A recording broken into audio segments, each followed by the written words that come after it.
Avec des origines tropicales brésiliennes, le Dipladenia gagne du terrain et a une super cote à travers l'Hexagone.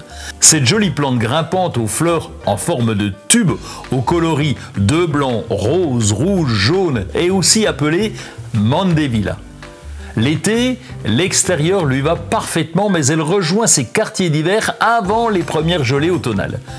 Le feuillage persistant vert foncé en fait une jolie plante verte d'intérieur pendant les mois d'hiver.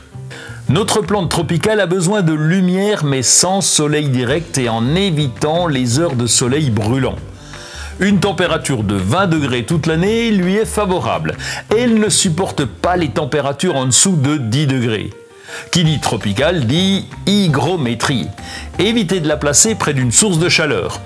Brumisez le feuillage tous les jours ou posez le pot sur une soucoupe remplie de billes d'argile recouvertes d'eau.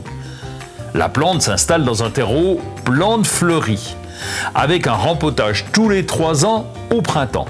Et sans oublier un drainage au fond d'un pot percé. Côté arrosage, laissez sécher le terreau entre 2 apports d'eau. Le Dipladenia n'aime pas l'eau stagnante. La plante peut être utilisée à l'extérieur à la belle saison, en surveillant bien sûr les gelées.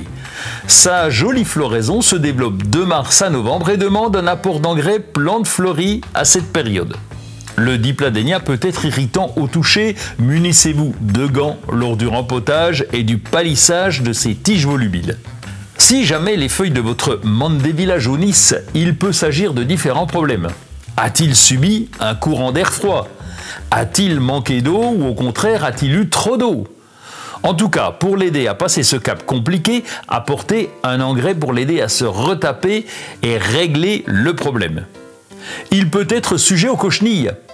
Les bestioles se distinguent par un amas blanchâtre cotonneux sur les feuilles. Un traitement est alors à prévoir. Si l'air est trop sec, les araignées rouges pourraient s'inviter.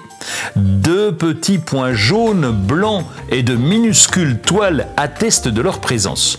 Brumisez la plante avec de l'eau ou avec un anti-acarien. Sur nos terrasses et nos balcons d'été, c'est la plante chouchou du moment qui a tendance à détrôner l'emblématique Pelargonium.